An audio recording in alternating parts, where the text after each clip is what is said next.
Throughout your baby's first year of life, there are many common reasons that your baby will start to have sleep problems. During the 5 to 8 month old baby range, there are 11 common reasons that a baby stops sleeping well. And in this video, we will discuss all 11 so you know what to look for.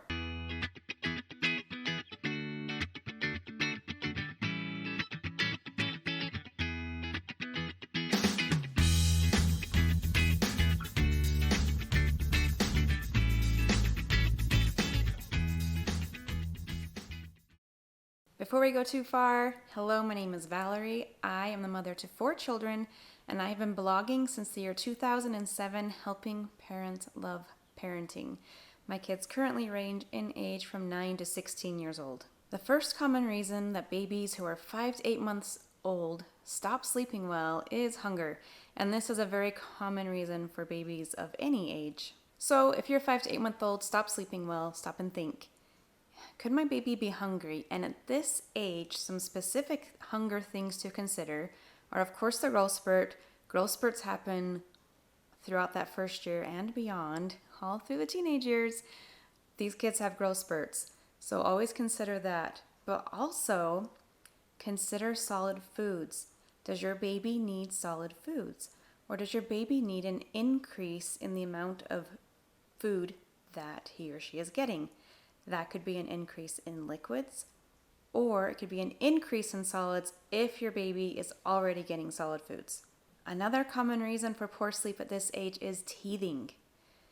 So teething can really disrupt a baby's sleep. Teething can disrupt at any age that babies start to teeth, but so this is the time of year when a baby usually starts to first get teething pains. And in that first year, typically the most painful tooth is that very first one. So you'll probably get some sleep disruption with that first tooth, and then hopefully not after that, depending on your baby's pain tolerance and exactly how teething impacts your baby. And looking ahead, those teeth that come in around 18 months old and molars can really hurt sleep. But as far as the baby year goes, primarily that very first tooth is the hardest one to deal with. A third common reason for sleep issues in the 5 to 8 month old range is sickness. So if your baby is not sleeping well and you've considered teething and you've considered hunger, think about sickness. Is your baby sick? Does your baby have a cold? Look into that. Now, if your baby is teething or sick, then you want to try to address the discomfort that comes along with the teething pain or the sickness to try to best help your baby get through that discomfort so that your baby will get back to sleeping well.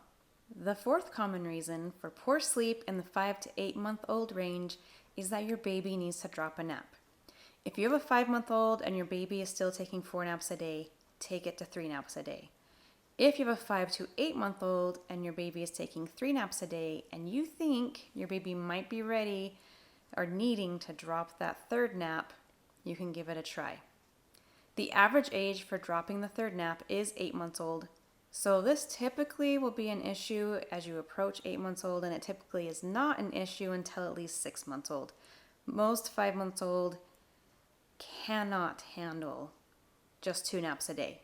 So typically 6 months old is the youngest that a baby can move to just 2 naps a day. I do have a blog post and a video about dropping naps, so be sure to check one of those out if you need more information on this. Fifth common reason for poor sleep in this age range is that your baby is simply curious. So remember how babies have those sleep transitions that happen about every 45 minutes where they move from one sleep cycle to the next? Well, as your baby gets older, your baby becomes more curious about the world around her. So if she's transitioning and she hears the dog bark, she might think, dog, I wonder what the dog's doing. Why is the dog barking? And she becomes curious. And so rather than drifting into that next sleep cycle, she wakes up. She wants to know what's going on. This can happen even with smells. Your baby might smell something and be curious. What does this smell? I've had a friend whose baby would wake up if he could smell food at his sleep transition. So be very aware of what could be waking your baby up. and try to address that. If your baby's waking up because of noise, see what you can do to reduce that noise and reduce that distraction for your baby, which a great way to do that is through white noise. And you can use white noise just for a short period. I would use white noise. I would take using white noise and get longer naps rather than avoid white noise and have shorter naps forever. Longer naps, better choice. And another common reason for poor sleep at this age is that the schedule is too disrupted.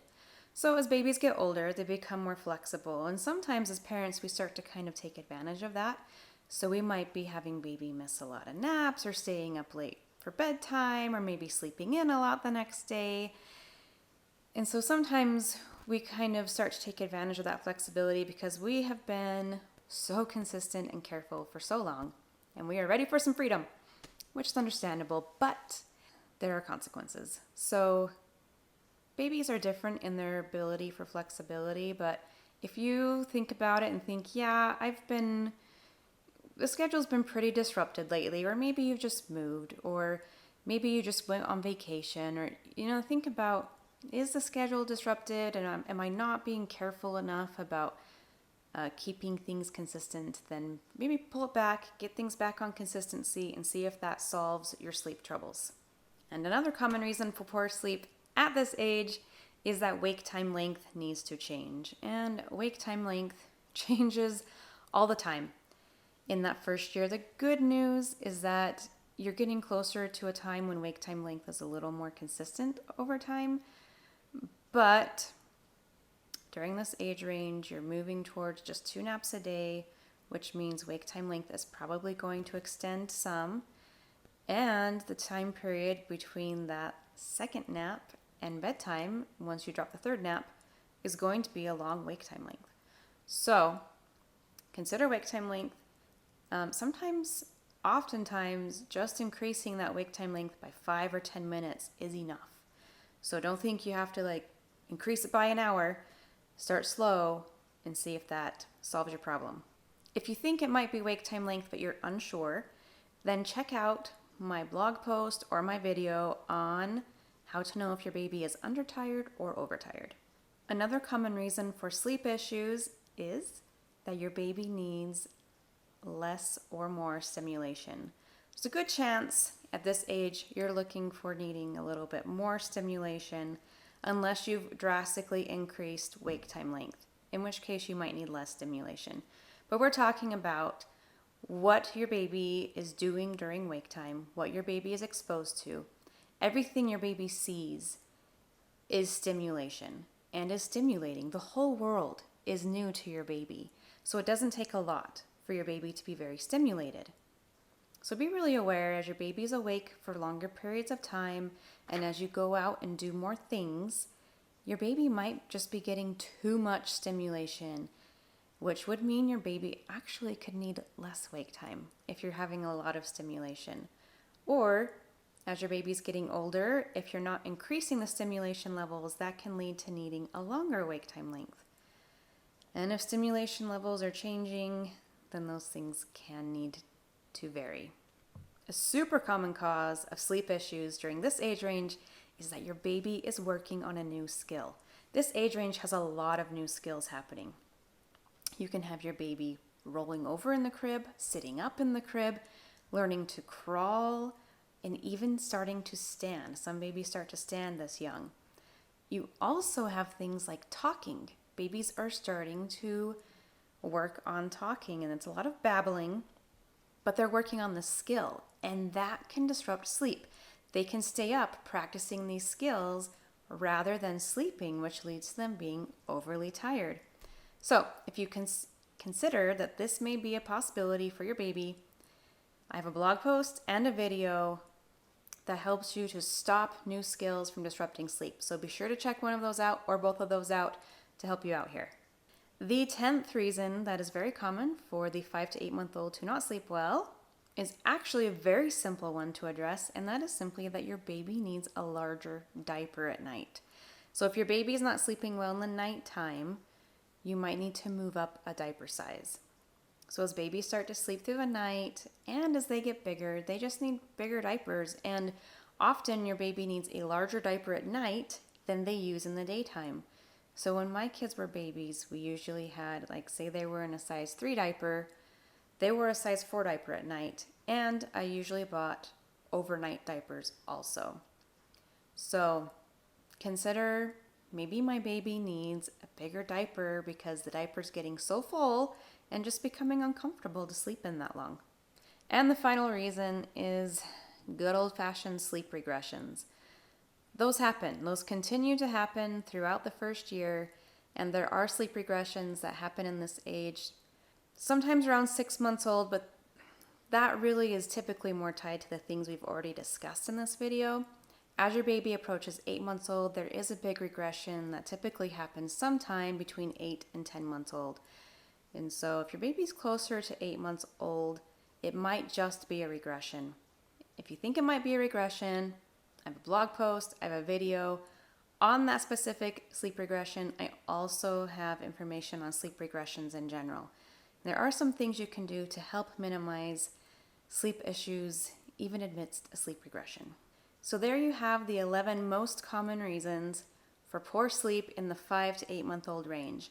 If your baby's struggling with sleep during this age range, think through these 11 things, pick one that you think is the most likely, and try to fix that first. And if that doesn't fix it, pick the next most likely and work down the list. If you try to fix too many things at once, sometimes you change something that shouldn't be changed, and so you might fix the issue. So let's say you think, I think my baby's having a growth spurt, but I also think my baby needs to drop a nap. And so you introduce solids and you drop a nap.